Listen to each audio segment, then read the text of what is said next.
The alarm clock buzzed at 5:30 a.m., just like it did every morning. Maya rolled over and hit the snooze button, but she knew there was no point in trying to sleep more. Her small apartment was already filled with the sounds of the city waking up, car horns, footsteps in the hallway, and the distant hum of traffic. She sat up in bed and looked around her tiny studio. The room was barely big enough for a bed, a small kitchen counter, and her most precious possession, an old upright piano that took up nearly a quarter of the space. The piano was nothing fancy. Its black paint was chipped in places and several keys stuck when she played them. But it was hers, and it was everything to her. Maya had bought the piano 3 years ago from a family who was moving across the country. They sold it to her for $300, which seemed like a fortune at the time. She had saved for 8 months, putting away $20 or $30 whenever she could. The day she finally had enough money, she felt like she had won the lottery. Getting the piano up to her third-floor apartment had been an adventure. She had hired 3 guys with a truck to help move it. They complained the whole time about the narrow staircase and how heavy the thing was. But when they finally got it into her apartment and she played her first song on it, all the trouble seemed worth it. Every morning, Maya would sit at the piano for exactly 30 minutes before getting ready for work. She had to be careful about the time because her neighbor downstairs had complained about the noise. So she played softly, her fingers dancing across the keys while she worked through pieces she had memorized years ago. This morning, she played a piece by Bach that her piano teacher had taught her when she was 12 years old. Her fingers remembered every note, even though it had been 15 years since she had taken formal piano lessons. Back then, her parents had sacrificed a lot to pay for those lessons. Her father worked 2 jobs and her mother cleaned houses on weekends. Also, Maya could learn to play the piano properly. Those were good times, even though money was always tight. Maya's teacher, Mrs. Chen, had told her parents that she had real talent. She said Maya could go far with music if she kept practicing and maybe even get a scholarship to music school. For a few years, that dream seemed possible. But then her father got sick. The medical bills started piling up and the piano lessons had to stop. Maya was 16 then, and she understood that her family needed every dollar they could get. She got a part-time job at a fast food restaurant after school and gave all her earnings to her parents. Her father got better eventually, but by then Maya was already thinking about college and how expensive it would be. She applied for financial aid and got some help, but it wasn't enough to study music. Music programs were expensive and they didn't always lead to stable jobs, so she studied business instead, thinking it would be more practical. College was harder than she expected, not just the classes, but paying for everything. She worked in the cafeteria during the day and cleaned office buildings at night. She barely had time to sleep, let alone play piano. The only piano she had access to was in the music building, but it was usually occupied by music students who had every right to be there. Sometimes late at night when the building was almost empty, Maya would sneak into one of the practice rooms. She would play for 20 or 30 minutes, losing herself in the music until a security guard would come by and ask her to leave. Those stolen moments were the only thing that kept her going during the hardest times. After graduation, Maya thought things would get easier. She had a business degree and was ready to start her career. But the job market was tough, and the position she could find didn't pay enough to cover her student loans and living expenses. She ended up taking a job as a waitress at the Grand Metropolitan Hotel, telling herself it was just temporary. That was 3 years ago. The Grand Metropolitan was the kind of place where important people went to eat and be seen. The restaurant had floor-to-ceiling windows that looked out onto the city's financial district. The tables were covered with white linen, and each one had fresh flowers that were replaced every day. The menu was full of dishes with French names that Maya had to practice pronouncing. Her customers were lawyers, doctors, business executives, and politicians. They wore expensive suits and carried briefcases that probably cost more than Maya made in a month. They talked on their phones while they ate, discussing deals worth millions of dollars. They left tips that were generous by most standards but didn't think twice about the cost of their meals. Maya had become good at being invisible to these people. She could refill their coffee cups and clear their plates without them even noticing. She was there. Sometimes she felt like a ghost moving through their world but never really being part of it. The hardest part was listening to their conversations about the theater and symphony concerts they attended. They would discuss the performances over their expensive lunches, debating the quality of different musicians, and comparing notes about their favorite pieces. Maya knew the music they were talking about. She had played many of those pieces herself, but to them she was just the waitress who brought their food. One regular customer, a woman in her 50s who always ordered the salmon salad, came in every Tuesday for lunch. She would meet with different people, sometimes business associates, sometimes friends. Maya had overheard enough of her conversations to know that she was on the board of directors for the city's symphony orchestra. Every Tuesday, Maya would serve this woman her lunch and listen to her talk about the latest concert or upcoming performances. The woman would mention pianists by name, discussing their technique and interpretation with the expertise of someone who truly understood music. Maya longed to join these conversations, to share her own thoughts about the pieces being discussed. But she knew her place, so she stayed silent and professional. The woman was always polite to Maya, saying please and thank you more than most customers did. But Maya could tell that she didn't really see her as a person with her own thoughts and dreams. She was just the help, part of the restaurant's atmosphere like the fresh flowers and white tablecloths.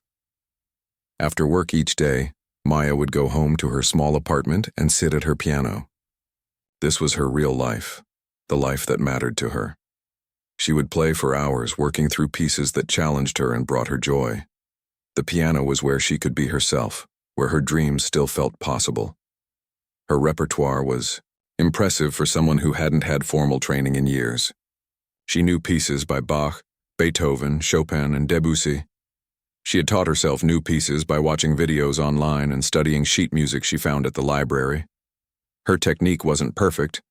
There were gaps in her training that showed, but her playing had something that couldn't be taught.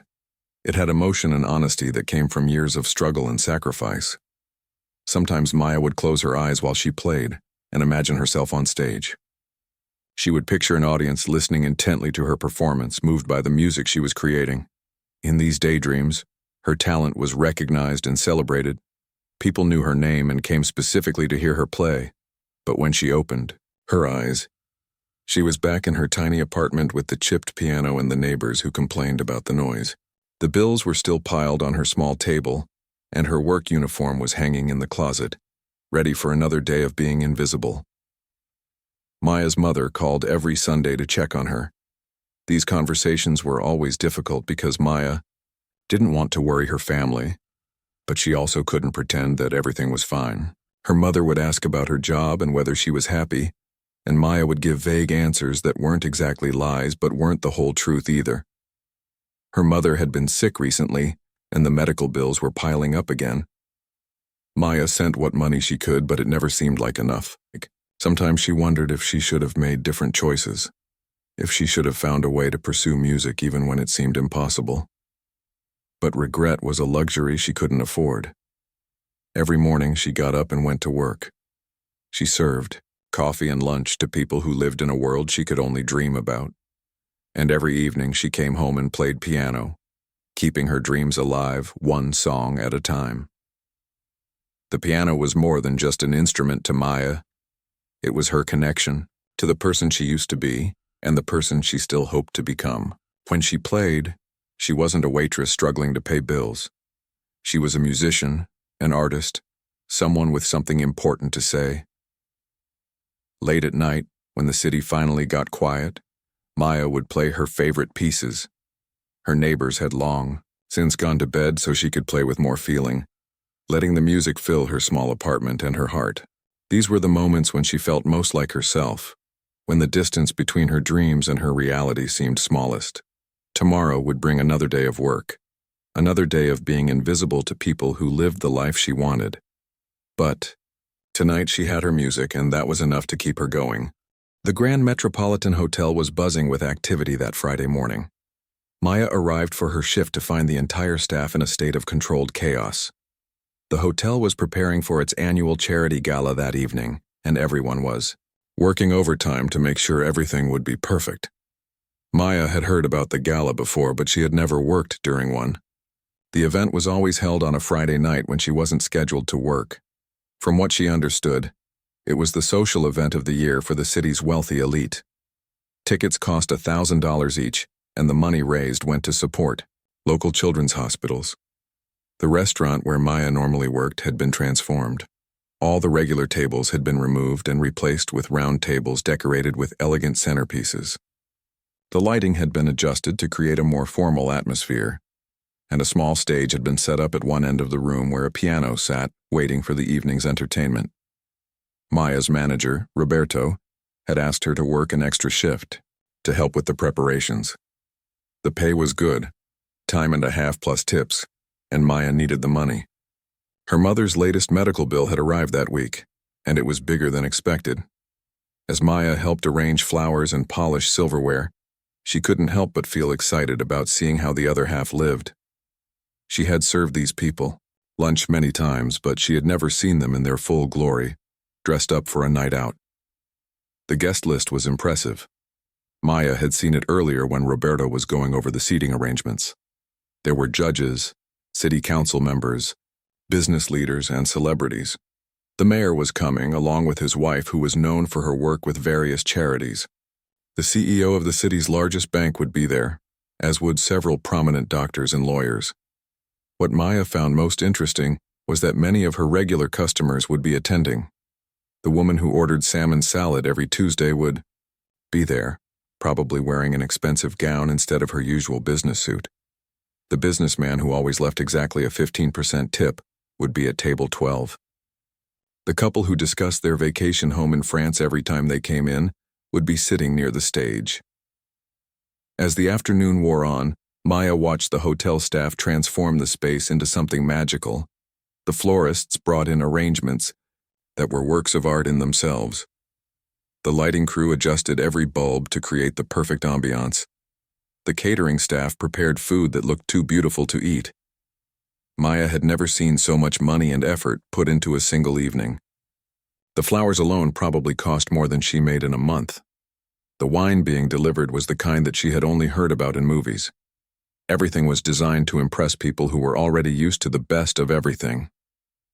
Around 3:00, Maya overheard a conversation that made her stop what she was doing. Roberto was talking to the hotel's event coordinator, Lisa, and they both looked stressed. "I can't believe this is happening," Lisa was saying. "Of all the nights for him to get sick, it has to be tonight." "Have you tried calling the agency?" Roberto asked. "Maybe they have someone else available." "I've called everyone," Lisa replied. "It's too short notice. All the good pianists are already booked for Friday night gigs. The ones who are available either don't know the right repertoire or they want more money than we budgeted."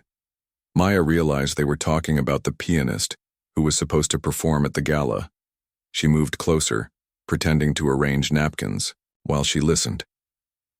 "What about the hotel piano player?" Roberto suggested. "The guy who plays in the lobby on weekends?" "He only knows jazz and popular songs," Lisa said. "These people expect classical music. They want Chopin and Debussy, not Fly Me to the Moon." This crowd knows the difference, and they won't be impressed by anything less than professional quality. Maya's heart started beating faster. She knew Chopin and Debussy. She had been playing their pieces for years. But she couldn't possibly suggest herself for such an important event. Could she? "I might have to cancel the musical portion of the evening," Lisa continued. "But that will throw off the whole schedule. The program has already been printed and people are expecting live music. Some of them specifically mentioned looking forward to the piano performance when they RSVP'd. Roberto shook his head. "There has to be someone." "What about calling the music school? Maybe one of the professors would be available." "I tried that too," Lisa said. "It's the weekend before finals. Everyone is either teaching or performing somewhere. Else I'm running out of options." Maya couldn't stand it anymore. Before she could talk herself out of it, she walked over to where Roberto and Lisa were standing. "Excuse me," she said quietly. "I couldn't help but overhear. I might be able to help with the piano situation." Both Roberto and Lisa turned to look at her with surprise. Maya suddenly felt very small under their stare. "Maya, what are you talking about?" Roberto asked. I play piano, Maya said, her voice barely above a whisper. I've been playing since I was a child. I know classical music, Chopin, Debussy, Bach, Beethoven. I could fill in for tonight if you need someone.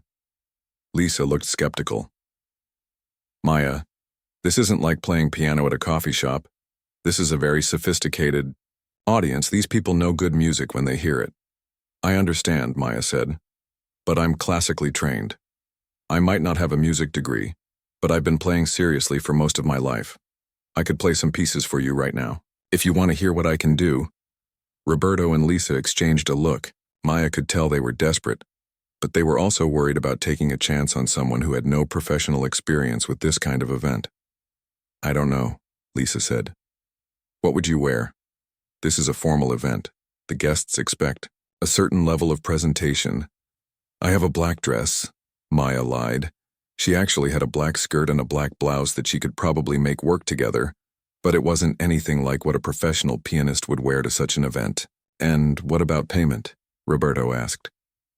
The original pianist was getting paid quite a bit for this gig. Maya's mind raced. She hadn't thought about money, but she realized this could be the break she needed. If they paid her even half of what they were going to pay the original pianist, it would be enough to cover her mother's medical bill and maybe have some left over. Whatever you think is fair, she said.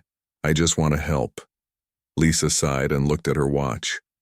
It's already after 3. The guests start arriving at 6. Even if you're as good as you say you are, we don't have time for a proper rehearsal. I don't need to rehearse, Maya said with more confidence than she felt. I know these pieces by heart. I play them all the time. Roberto had been quiet during this exchange, but now he spoke up. Maya, I've seen your application. It mentioned that you studied music in college. I always wondered why you ended up working as a waitress. Maya felt her cheeks burn with embarrassment. I didn't finish the music program. I switched to business because it seemed more practical, but I never stopped playing. Lisa was clearly torn. On one hand, she desperately needed a pianist. On the other hand, she was taking a huge risk by trusting someone with no professional experience to perform at such an important event. Look, Maya said, why don't I play something for you right now? If you don't think I'm good enough, you don't have to use me.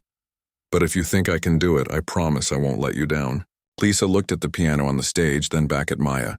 Fine, she said. Play something. But make it good, because if you're not up to this level, I need to know now so I can figure out another solution. Maya walked over to the piano with her heart pounding. She had never auditioned for anything this important before. Everything depended on the next few minutes. If she played well, she might get the chance of a lifetime. If she didn't, she would probably never get another opportunity like this. She sat down at the bench and adjusted her position. The piano was beautiful. A black grand piano that was perfectly tuned and maintained. It was nothing like her old, upright at home, but the basics were the same. Maya closed her eyes for a moment and thought about what to play. She needed something that would show off her technical skills, but also demonstrate her musical sensitivity. She decided on Chopin's Nocturne in E-flat major, one of her favorite pieces and one that she knew she could play well even under pressure. She placed her fingers on the keys and began to play. The first notes filled the room with a sweetness that seemed to transform the space. Maya forgot about Roberto and Lisa watching her. She forgot about the stress of the day and the pressure of the audition. She just played, letting the music flow through her fingers the way it had thousands of times before in her small apartment. The piece was about 5 minutes long, but it felt like both an eternity and an instant. When she played the final notes, and the sound faded away, the room was completely silent. Maya opened her eyes and looked at Roberto and Lisa. Both of them were staring at her with expressions she couldn't read. Where did you learn to play like that? Lisa asked quietly. I told you, Maya said.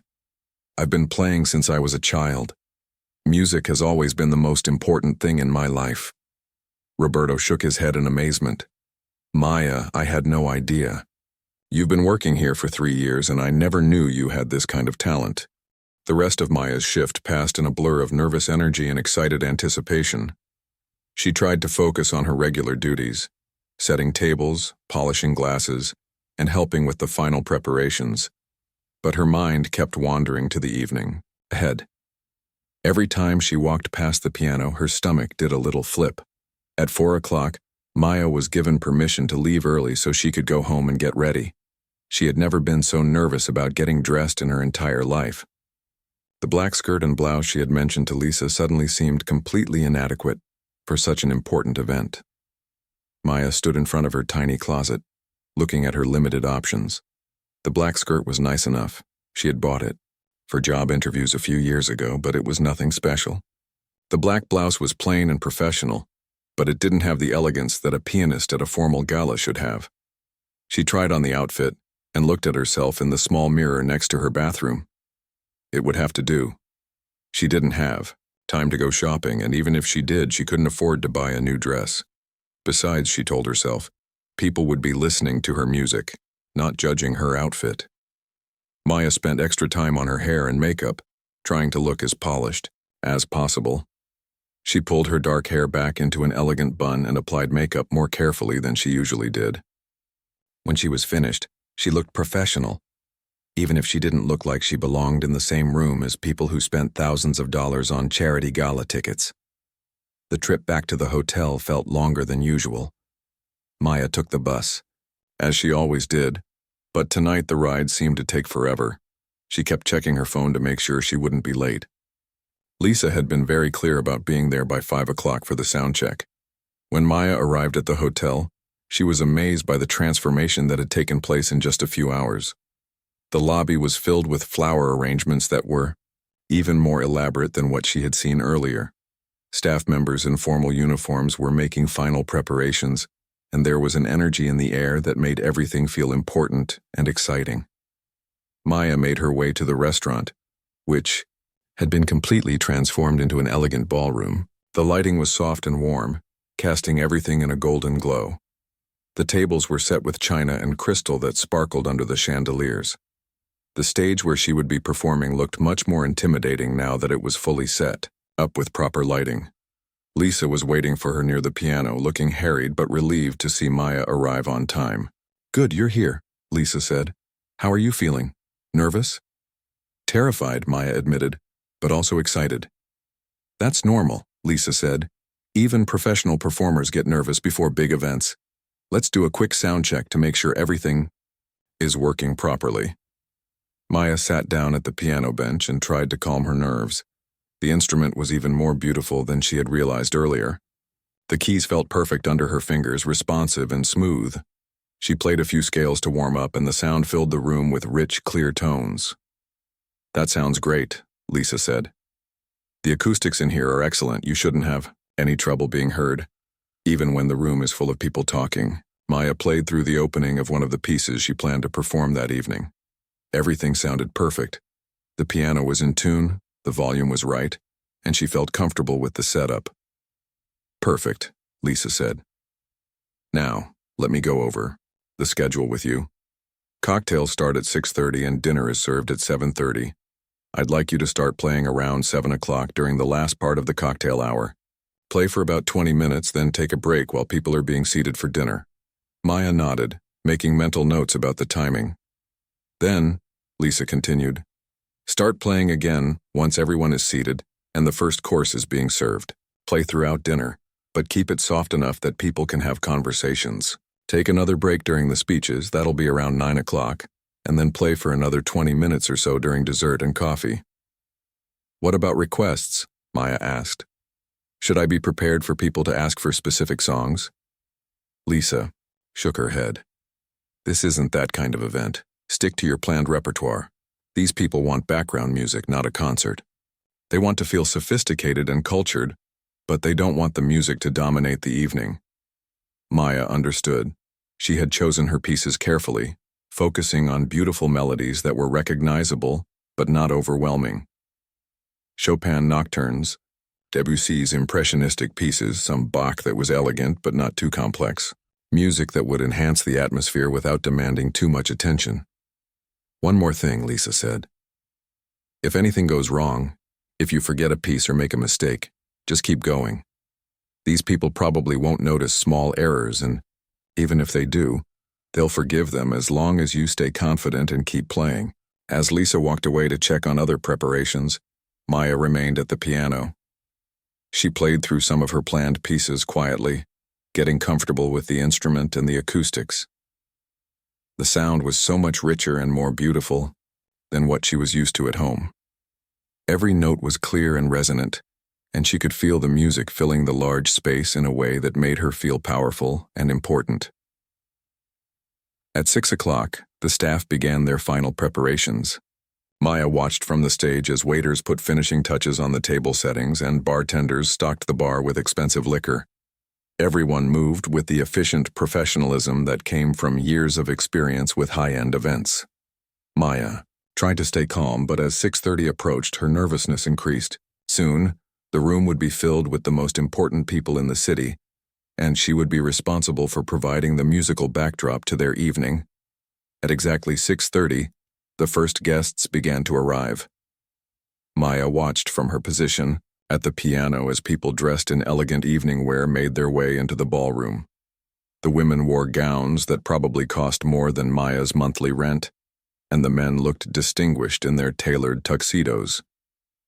Maya recognized many faces from her regular shifts at the restaurant. There was the woman who ordered salmon salad every Tuesday, now wearing a stunning navy blue gown with diamonds at her throat. The businessman who left exactly 15% tips was there in a perfectly fitted tuxedo, talking to a woman who Maya assumed was his wife. The mayor arrived with a small entourage, shaking hands and posing for photos with other guests. Several local celebrities were there too, people Maya had seen on television and in the newspaper but never in person. As more guests arrived, the noise level in the room increased. People were greeting each other with the kind of air kisses and enthusiastic hellos that suggested they saw each other regularly at events like this. They moved through the room with the confidence of people who were completely comfortable in such surroundings. Maya felt very small sitting at the piano, watching this world that she was part of, but not really part of. These people lived in a completely different universe from hers. They talked casually about vacation homes and art collections and charity boards. They mentioned restaurants Maya had heard of but could never afford to visit. But then Lisa caught Maya's eye and nodded toward the piano. It was time to start playing. Maya took a deep breath and placed her fingers on the keys. She had decided to begin with Chopin's Nocturne in E-flat major, the same piece she had played for her audition earlier. It was a piece she knew she could play well even with nerves, and it would set the right tone for the evening. The first notes rang out across the ballroom, and Maya was amazed by how the sound carried. Even with all the conversation and movement in the room, the piano cut through the noise with clarity and beauty. Maya had played this piece hundreds of times in her apartment, but it had never sounded like this. The resonant tones of the grand piano gave the music a richness and depth that made it feel completely new. She found herself playing with more expression than usual, inspired by the quality of the instrument and the significance of the moment. As she played, Maya noticed that some of the guests near the piano had stopped their conversations to listen. A small group had gathered around the stage area, wine glasses in hand, their attention focused on the music. Maya felt a surge of confidence. This was what she had been training for her entire life, even if she hadn't realized it at the time. All those years of practice in her small apartment, all those stolen moments at the college piano, all those dreams of performing for people who truly appreciated music. It had all led to this moment. She finished the Chopin piece and transitioned smoothly into Debussy's Clair de Lune. This was a piece that never failed to move people, with its dreamy, impressionistic melody that seemed to paint pictures in the air. Maya had always loved the way Debussy could create entire worlds with just a few carefully chosen notes. As she played, Maya became aware that more people were paying attention to the music. Conversations were continuing, but they seemed softer now, as if people were unconsciously adjusting their volume to complement the piano rather than compete with it. A waiter passed by with a tray of champagne, and Maya realized how thirsty she was. But she couldn't stop playing now. She was in the zone, that magical place where the music flowed through her without conscious thought. During her break, Maya walked to the back of the ballroom where she could observe the guests without being noticed. She accepted a glass of water from one of the servers and tried to process what had just happened. The first set had gone better than she had dared to hope. People had actually listened to her music, and some had even applauded. As she watched the guests mingle during the cocktail hour, Maya overheard fragments of conversations that made her realize these people knew good music when they heard it. A man in an expensive suit was telling his companion about a recent performance by the City Symphony. A woman with perfectly styled gray hair was discussing a piano recital she had attended the previous weekend. "The pianist tonight is quite good," she heard someone say, and Maya's heart skipped a beat as she realized they were talking about her. "Yes, I was surprised," came the reply. "The hotel usually has mediocre entertainment, but this young woman has real talent." Maya felt a warmth spread through her chest. These were people who attended professional concerts regularly, and they thought she had real talent. Maybe her years of practice in that tiny apartment had been worth something after all. Lisa appeared beside her, looking pleased. "That was excellent, Maya. I've already had several guests ask me about the pianist. They want to know where we found you." "What did you tell them?" Maya asked. "The truth," Lisa said. "That you work here at the hotel and stepped in to help us out." They seemed quite impressed by that story. As the guests began to take their seats for dinner, Maya prepared for her second set. This would be the longest portion of the evening's performance, nearly an hour of continuous playing while people ate their meal. She had planned a mix of pieces that would provide a sophisticated backdrop without being too distracting.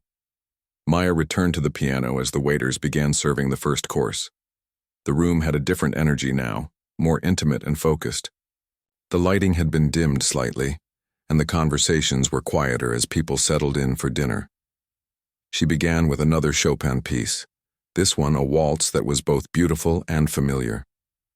As her fingers found the melody, Maya felt herself entering that special state where the music took over completely. She was no longer nervous or self-conscious. She was simply a conduit for the beauty that flowed from the piano. As she played, Maya became aware that the atmosphere in the room was changing. The usual dinner party chatter that she had expected was replaced by something more refined. People were still talking, but their conversations seemed more thoughtful, more elevated. The music was creating a space where different kinds of interactions were possible. Maya transitioned into a Debussy piece, Reverie, which painted dreamy, flowing pictures with its impressionistic harmonies. This was one of her favorite pieces to play because it allowed her to express so many different emotions within a single composition. She could be gentle and introspective in one phrase, then passionate and dramatic in the next. About halfway through the piece, Maya noticed something remarkable happening. The conversations in the room were gradually getting quieter, not because people were being asked to be quiet, but because they were naturally drawn into the musical atmosphere she was creating. She could see guests at the tables closest to the piano turning slightly in their chairs to get a better view of her performance. Their body language showed that they were actively listening rather than just tolerating background music. Maya finished Reverie and moved into a Bach piece, the Invention No. 13 in a minor. This was a more structured mathematical piece that provided a nice contrast to the flowing impressionism of Debussy. Bach always made Maya feel like she was building something beautiful and logical, note by note. As she played, Maya caught the eye of the woman who ordered salmon salad every Tuesday. The woman was watching her with an expression of recognition and growing amazement. Maya could almost see the moment when the woman realized that her usual waitress was the talented pianist providing the evening's entertainment. The recognition in the woman's eyes was followed by something else: respect. For the first time in 3 years of serving her lunch, Maya felt like this woman was really seeing her as a person with her own talents and worth.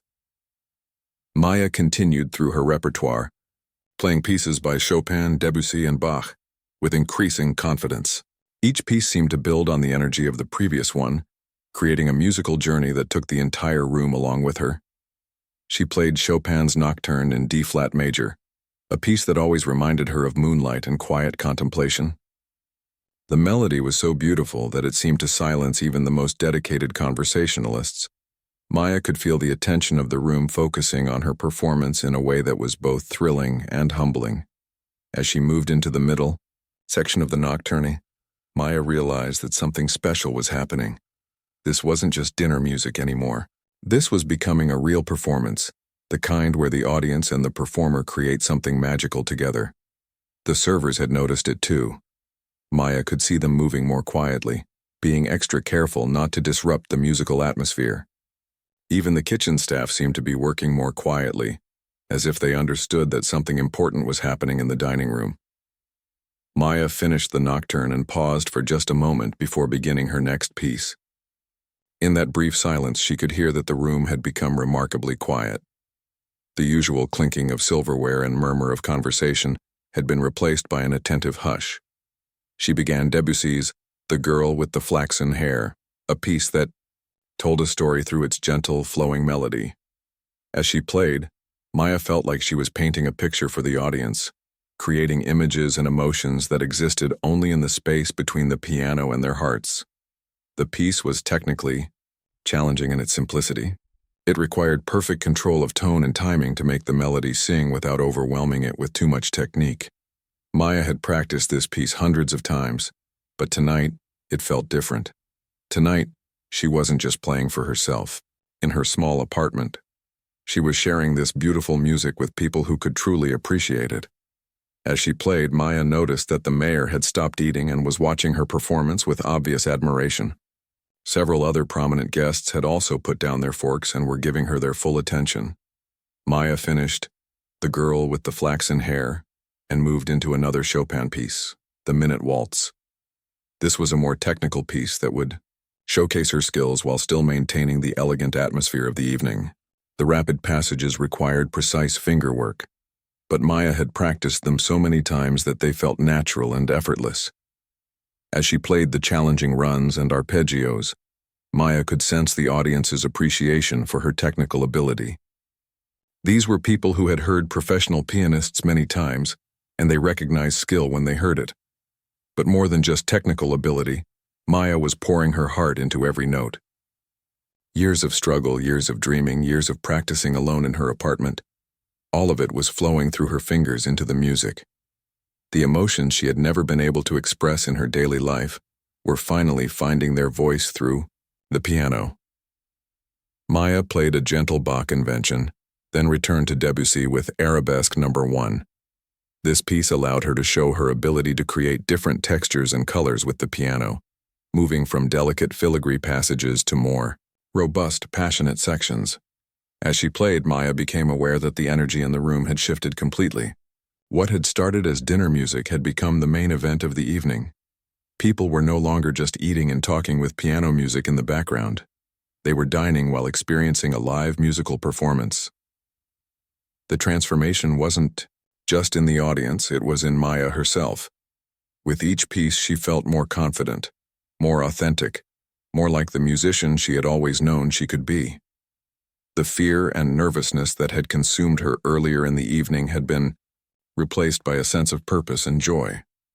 Maya played Chopin's Nocturne in B-flat minor, a piece that was both melancholy and hopeful.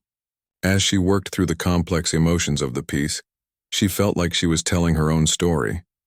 The story of someone who had never given up on her dreams, even when those dreams seemed impossible. The piece built to a passionate climax, before settling into a peaceful resolution, and as Maya played the final notes, she realized that the entire room had become completely silent except for her music. No one was talking, no one was eating. Everyone was listening. For the first time in her life, Maya was holding the complete attention of a room full of sophisticated, successful people, and she was holding it through the power of her music. The realization was both terrifying and exhilarating. Maya finished the nocturne and lifted her hands from the keys. In the silence that followed, she could hear her own heartbeat. Then, slowly, the applause began. It started with just a few people, but quickly spread throughout the room. Maya looked up from the piano to see dozens of well-dressed people clapping enthusiastically. Some were even standing up to show their appreciation. Maya felt tears forming in her eyes as she realized what was happening. These people, successful, lawyers, business leaders, celebrities, politicians, were applauding her. They were showing their respect for her talent and her performance. The applause seemed to go on forever, but eventually it faded as people returned to their dinner conversations. Maya sat back down at the piano, her heart still racing from the response she had received. She had 2 more short sets to play, one during the speeches and another during dessert. But she already felt like the evening had been a success beyond her wildest dreams. During the break for speeches, Maya stepped away from the piano and found herself approached by several guests. The first was the woman who ordered salmon salad every Tuesday, now looking elegant in her navy gown. "You're Maya, aren't you?" the woman said with a warm smile. "You serve me lunch sometimes. I had no idea you were such an accomplished musician." "Thank you," Maya said, still not quite believing that this conversation was really happening. "I'm Patricia Hoffman," the woman continued. "I'm on the board of the City Symphony. Your performance tonight has been absolutely beautiful. Where did you study music?" Maya felt her cheeks flush with embarrassment. "I didn't finish my music studies.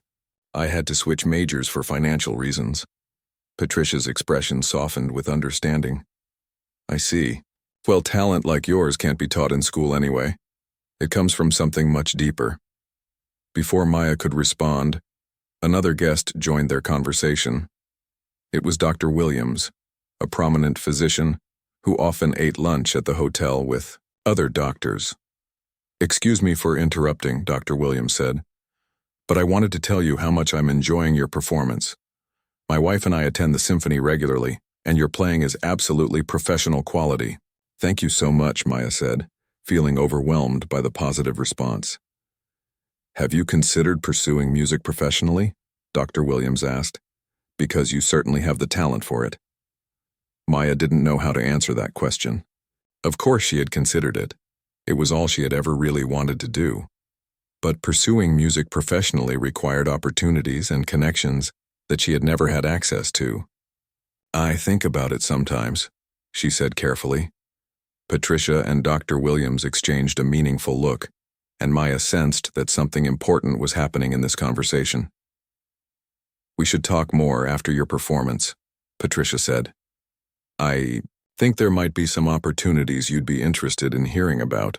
As they walked away, Maya felt a surge of excitement mixed with disbelief. Were these people really suggesting that she might have a future in music? After years of serving their lunch and feeling invisible, was it possible that they were now seeing her as a peer? The speeches began, and Maya listened from the side of the stage as the mayor talked about the importance of supporting children's hospitals. The CEO of a major corporation spoke about giving back to the community. A local celebrity shared a personal story about how the children's hospital had helped her family during a difficult time. Maya found herself thinking about her own story, about growing up in a family that sacrificed so much to give her piano, lessons about having to give up her music studies to help with medical bills, about all the years she had spent dreaming of a moment like this one. When the speeches ended, it was time for Maya's final set of the evening.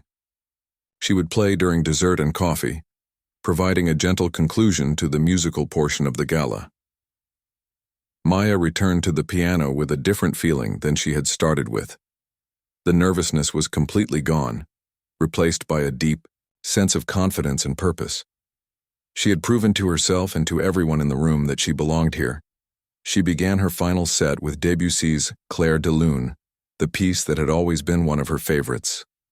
As she played the opening notes, Maya felt like she was floating.